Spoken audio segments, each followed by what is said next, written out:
Cansado de tanto perder meus animais misteriosamente, resolvemos ficar de tocaia, e naquela noite nós vimos quem era o culpado, e assim pusemos fim em tudo aquilo. Sempre gostei de animais, do campo e da agricultura. E após um de meus amigos estar vendendo um sítio por um preço bem acessível, aquele gosto só aumentou. Pois bem, já tinha o sítio, só faltavam os animais, que por sorte tinha um tio no qual era fazendeiro e me vendeu alguns animais para eu começar com meu novo negócio. Era tudo o que eu queria, viver em meio à natureza com animais que eu tanto admirava, mas que infelizmente eu ainda não poderia ir morar lá devido aos meus negócios na cidade grande. Então eu só poderia ir lá aos finais de semana e alguns feriados. O meu sítio ficava em outra cidade, o que era muito mais difícil para mim ir olhar como ele e os animais estavam.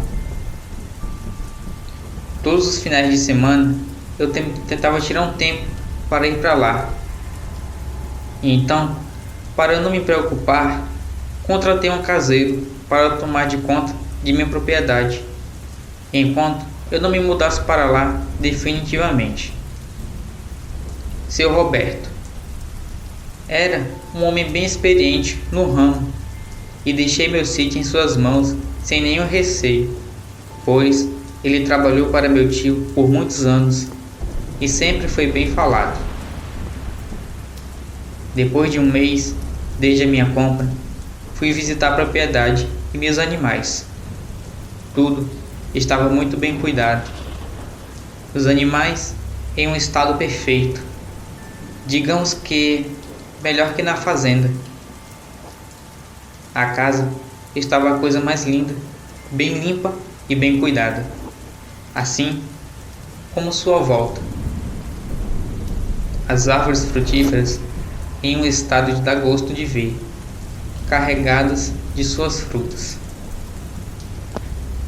Então, conversando com seu Roberto, ele me falava que ali era um lugar muito calmo, pois era próximo de uma serra e o clima era bem frio e tranquilo.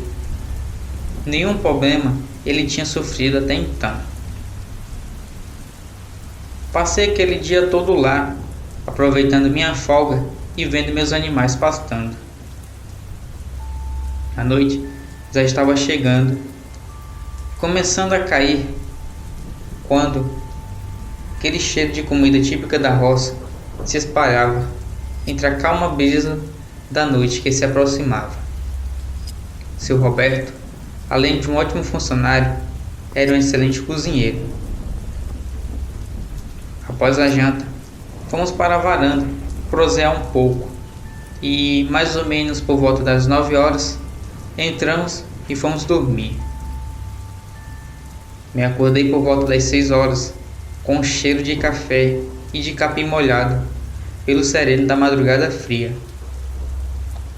Saí na porta dos fundos e vi meus animais indo comer, os passarinhos cantando e a linda lua nova no céu, sem saber que quando ela estivesse em seu esplendor, traria aquilo terrível, que só pensei existia em filmes de terror ou em lendas.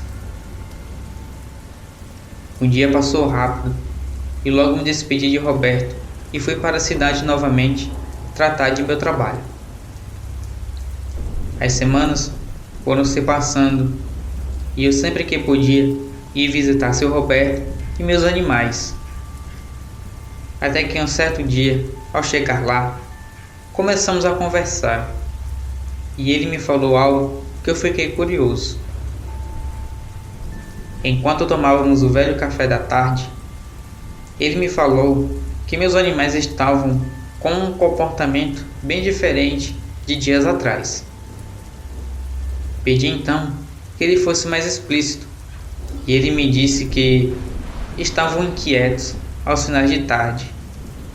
Cedo, eles ficavam juntos e só se afastavam dos outros ao amanhecer.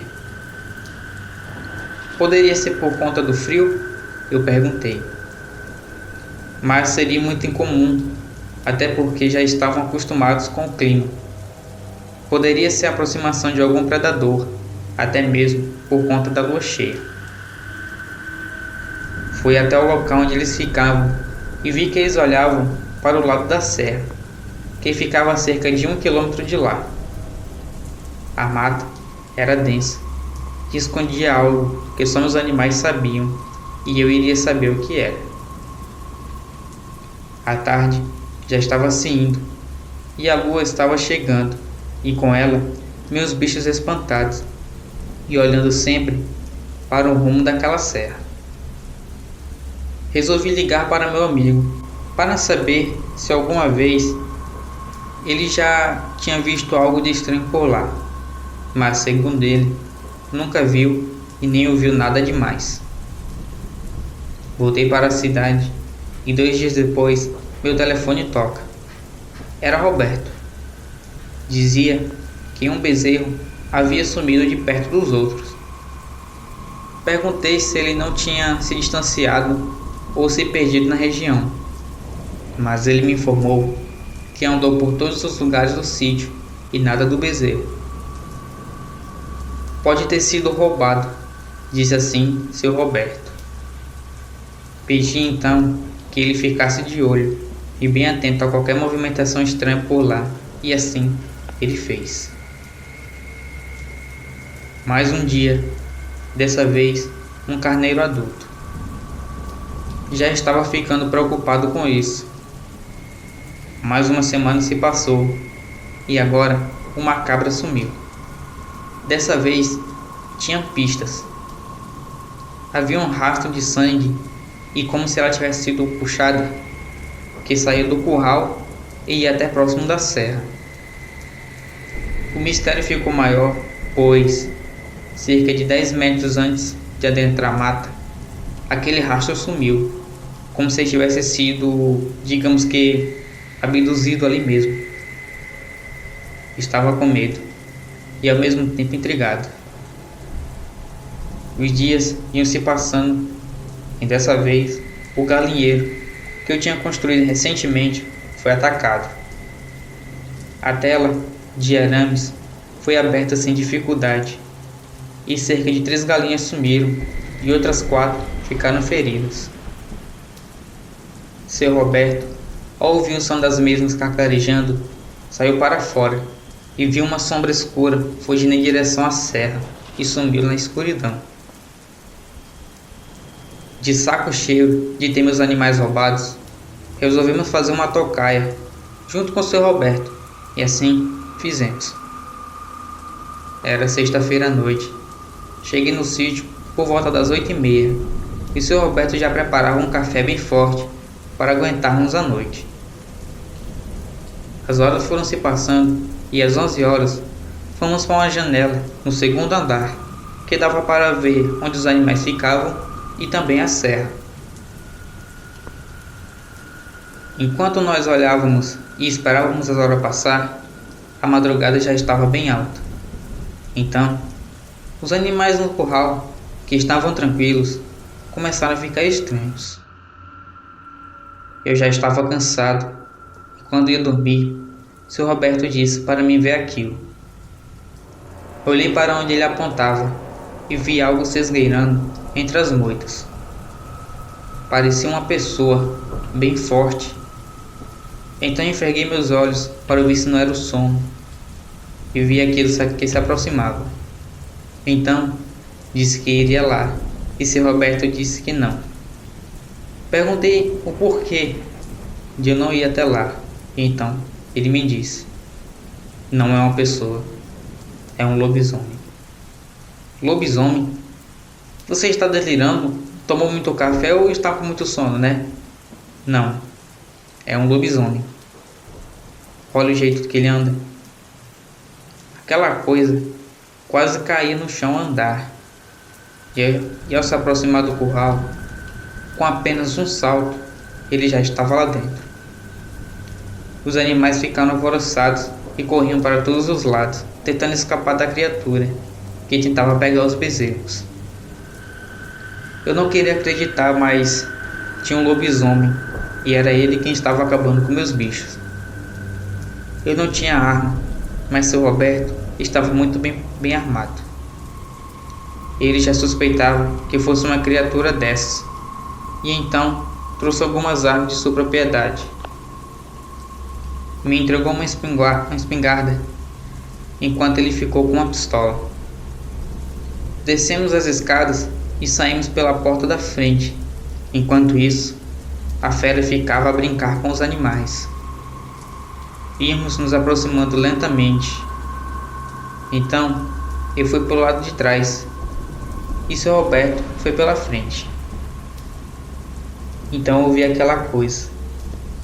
Tinha braços longos, pernas deformadas, cabeça de cachorro e um odor de carniça insuportável. Foi então que aquela coisa sentiu nosso cheiro e foi logo para cima de Roberto, que começou a atirar. Aquela coisa urrava, mas não desisti de seu ataque. Foi quando a surpreendi com tiros em suas costas e fizeram-a cair no chão e começar a se contorcer de dor. Roberto recarregou sua arma e assim que ele começou a disparar, aquela coisa se levantou e saiu correndo em direção à serra. Ainda disparei mais 2 vezes e aquilo urrava, uivava em meio àquela escuridão e sumiu. Voltamos para casa e recarregamos nossas armas e esperamos o dia amanhecer. Quando enfim o sol saiu, vimos vários animais mortos e outros feridos. Muito sangue e um forte odor de podre que havia ficado no local. Soube dias depois que encontraram um velho morto perto de uma estrada por trás daquela serra, com marcas de tiro em todo o seu corpo. Ele era a fera, e demos cabo nela. Depois daquilo, vendi o sítio, e seu Roberto o comprou. Ele disse que eu seria bem-vindo lá. Voltei para a cidade com a certeza de que criaturas sobrenaturais existem e, sinceramente, desisto de morar em meio à natureza, pois, além daquela coisa, existem outras piores. Isso eu não tenho dúvidas. Boa noite e fiquem com Deus.